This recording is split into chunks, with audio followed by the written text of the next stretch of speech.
ಎಲ್ರಿಗೂ ನಮಸ್ಕಾರ. Welcome to Sandhya Shetty's kitchen.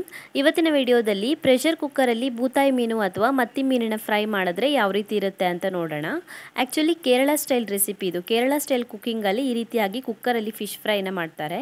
ನಾನು ಕೇರಳ ರೆಸಿಪಿನ ರೆಫರ್ ಮಾಡಿಬಿಟ್ಟು ಸ್ವಲ್ಪ ಚೇಂಜಸನ್ನು ಮಾಡಿ ಈ ರೀತಿಯಾದಂಥ ಫಿಶ್ ಫ್ರೈನ ಪ್ರಿಪೇರ್ ಮಾಡ್ತಾ ಇದ್ದೀನಿ.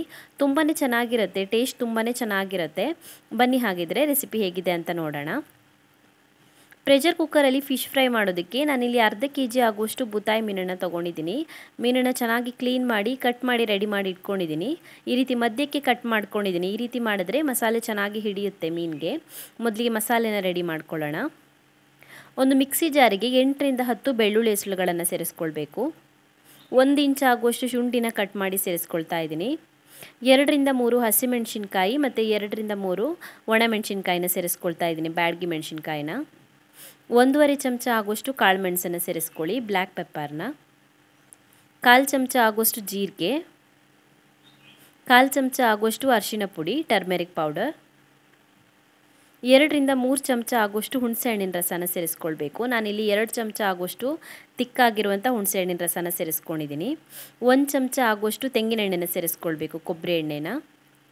ರುಚಿಗೆ ತಕ್ಕಷ್ಟು ಉಪ್ಪನ್ನ ಸೇರಿಸ್ಕೊಳ್ಳಿ. ಪೂರ್ತಿ ಫಿಶ್ ಫ್ರೈಗೆ ಬೇಕಾಗುವಷ್ಟು ಉಪ್ಪನ್ನ ಇವಾಗಲೇ ಸೇರಿಸ್ಕೊಳ್ಬೇಕು, ಮತ್ತು ಮೀನಿಗೆ ಸಪ್ರೇಟಾಗಿ ಉಪ್ಪು ಹಾಕೊಳ್ಳಲ್ಲ. ಹಾಗೆಯೇ ಒಂದು ಅರ್ಧ ಮುಷ್ಟಿ ಆಗುವಷ್ಟು ಕರಿಬೇವಿನ ಎಲೆಗಳನ್ನು ಸೇರಿಸ್ಕೊಳ್ಬೇಕು. ಹದ ನೋಡಿಬಿಟ್ಟು ನೀರನ್ನು ಸೇರಿಸ್ಬಿಟ್ಟು ರುಬ್ಕೊಳ್ಬೇಕು. ಇದನ್ನು ಪೂರ್ತಿ ನೈಸ್ ಮಾಡ್ಕೊಳ್ಬಾರ್ದು. ವಿಡಿಯೋದಲ್ಲಿ ತೋರಿಸಿರೋ ಥರ ತರ್ತರಿಯಾಗಿ ರುಬ್ಕೊಳ್ಬೇಕು. ರುಬ್ಬಿರುವಂಥ ಮಸಾಲೆನ ಫಿಶ್ಗೆ ಸೇರಿಸ್ಕೊಳ್ಳೋಣ. ನಾವು ಕಟ್ ಮಾಡಿಟ್ಟಿರುವಂಥ ಫಿಶ್ಗೆ ಸೇರಿಸ್ಬಿಟ್ಟು ಚೆನ್ನಾಗಿ ಮಿಕ್ಸ್ ಮಾಡ್ಕೊಳ್ಳೋಣ. ಚೆನ್ನಾಗಿ ಮಿಕ್ಸ್ ಮಾಡಿದ ನಂತರ ಇದನ್ನ ಒಂದು 15ರಿಂದ 20 ನಿಮಿಷದವರೆಗೂ ಮ್ಯಾರಿನೇಟ್ ಆಗೋದಕ್ಕೆ ಹಾಗೆಯೇ ಇಟ್ಬಿಡೋಣ.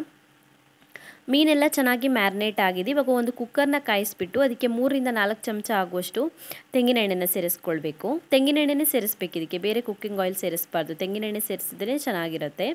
ಎಣ್ಣೆ ಕಾದ ನಂತರ ಅದಕ್ಕೊಂದು ಸ್ವಲ್ಪ ಕರಿಬೇವಿನ ಎಲೆ ಹಾಗೆಯೇ 2 ಚೆನ್ನಾಗಿ ಹೆಚ್ಚಿರುವಂಥ ಈರುಳ್ಳಿನ ಸೇರಿಸ್ಕೊಳ್ತಾ ಇದ್ದೀನಿ. ಚೆನ್ನಾಗಿ ಫ್ರೈ ಮಾಡ್ಕೊಳ್ಳಿ. ಈರುಳ್ಳಿನ ಸೇರಿಸ್ಬಿಟ್ಟು ಈರುಳ್ಳಿ ಲೈಟಾಗಿ ಕಲರ್ ಚೇಂಜ್ ಆಗಬೇಕು, ಗೋಲ್ಡನ್ ಬ್ರೌನ್ ಕಲರ್ಗೆ ಬರಬೇಕು, ಅಲ್ಲಿವರೆಗೂ ಫ್ರೈ ಮಾಡ್ಕೊಳ್ಬೇಕು. ಈರುಳ್ಳಿದು ಕಲರ್ ಚೇಂಜ್ ಆಗಿದೆ. ಇವಾಗ ಇದಕ್ಕೆ ನಾವು ಮ್ಯಾರಿನೇಟ್ ಮಾಡಿಟ್ಟಿರುವಂಥ ಮೀನನ್ನು ಸೇರಿಸ್ಕೊಳ್ಳೋಣ. ಈ ರೀತಿಯಾಗಿ ಮೇಲ್ಗಡೆಗೆ ಎಲ್ಲ ಮೀನುಗಳನ್ನು ಇಟ್ಬಿಡಿ. ಫ್ರೈ ಏನು ಮಾಡಲಿಕ್ಕಿಲ್ಲ. ಈ ರೀತಿಯಾಗಿ ಈರುಳ್ಳಿ ಮೇಲೆ ಮೀನುಗಳನ್ನು ಪ್ಲೇಸ್ ಮಾಡಬೇಕು. ಉಳಿದಿರುವಂಥ ಮಸಾಲೆನ ಈ ರೀತಿಯಾಗಿ ಮೇಲ್ಗಡೆಗೆ ಸೇರಿಸ್ಕೊಳ್ಬೋದು. ಇನ್ನೊಂದು ಸ್ವಲ್ಪ ಕರಿಬೇವಿನ ಎಲೆಗಳನ್ನು ಸೇರಿಸ್ಕೊಳ್ಳಿ ಮೇಲ್ಗಡೆಗೆ. ಮಿಕ್ಸ್ ಏನು ಮಾಡಲಿಕ್ಕಿಲ್ಲ. ಇದನ್ನು ಡೈರೆಕ್ಟಾಗಿ ಕುಕ್ಕರ್ನ ಕ್ಲೋಸ್ ಮಾಡಿಬಿಟ್ಟು 2 ವಿಷಲ್ ಬರೋವರೆಗೂ ಕೂಗಿಸ್ಕೊಳ್ಬೇಕು. 2 ವಿಷಲ್ ಬರೋವರೆಗೂ ಕೂಗಿಸ್ಕೊಂಡಿದ್ದೀನಿ. ಕುಕ್ಕರ್ದು ಸ್ಟೀಮ್ ಎಲ್ಲ ಹೊರಗಡೆ ಹೋದ ನಂತರ ಓಪನ್ ಮಾಡ್ಕೊಳ್ತಾ ಇದ್ದೀನಿ. ನೋಡಿ, ರೆಡಿಯಾಗಿದೆ. ಪ್ರೆಷರ್ ಕುಕ್ಕರಲ್ಲಿ ಬೂತಾಯಿ ಮೀನಿನ ಫ್ರೈ ಇವಾಗ ಸರ್ವ್ ಮಾಡೋದಕ್ಕೆ ರೆಡಿಯಾಗಿದೆ. ತುಂಬ ಅಂದರೆ ತುಂಬಾ ಚೆನ್ನಾಗಿರುತ್ತೆ, ಟೇಸ್ಟ್ ತುಂಬಾ ಚೆನ್ನಾಗಿರುತ್ತೆ. ಹಾಗೆಯೇ ಕ್ವಿಕ್ಕಾಗಿ ರೆಡಿ ಆಗುತ್ತೆ. ಇದು ಕುಕ್ಕರಲ್ಲಿ ಮಾಡೋದ್ರಿಂದ ಕ್ವಿಕ್ಕಾಗಿ ರೆಡಿ ಆಗುತ್ತೆ. ತುಂಬಾ ಚೆನ್ನಾಗಿರುತ್ತೆ. ಕುಕ್ಕರಲ್ಲಿ ಬೆಂದಿರೋದ್ರಿಂದ ಮಸಾಲೆ ಎಲ್ಲ ಚೆನ್ನಾಗಿ ಅಂಟ್ಕೊಂಡಿರುತ್ತೆ ಮೀನಿಗೆ. ರುಚಿ ತುಂಬಾ ಚೆನ್ನಾಗಿ ಬರುತ್ತೆ. ಟ್ರೈ ಮಾಡಿ ನೀವು ಕೂಡ. ನೀವು ನೋಡ್ತಿರ್ಬೋದು ಇಲ್ಲಿ ಆಯಿಲ್ ಏನು ಉಳ್ಕೊಂಡಿರುತ್ತೆ ಅದು ರೈಸ್ ಜೊತೆ ಕಲಿಸ್ಕೊಂಡು ತಿನ್ನೋದಕ್ಕೆ ತುಂಬಾ ಟೇಸ್ಟಿಯಾಗಿರುತ್ತೆ. ಟ್ರೈ ಮಾಡಿ ನೀವು ಕೂಡ. Thank you for watching my video. ನಿಮಗೆ ವಿಡಿಯೋ ಇಷ್ಟವಾಗಿದ್ದರೆ ವಿಡಿಯೋಗೊಂದು ಲೈಕ್ ಕೊಡಿ, ಹಾಗೆಯೇ ಕಮೆಂಟಲ್ಲಿ ತಿಳಿಸಿ ಹೇಗಿದೆ ಅಂತ. ನೀವು ನನ್ನ ಚಾನಲ್ಗೆ ಏನು ಸಬ್ಸ್ಕ್ರೈಬ್ ಮಾಡಿಲ್ಲ ಅಂದರೆ ಇವಾಗಲೇ ಸಬ್ಸ್ಕ್ರೈಬ್ ಮಾಡ್ಕೊಳ್ಳೋದನ್ನು ಮರಿಬೇಡಿ.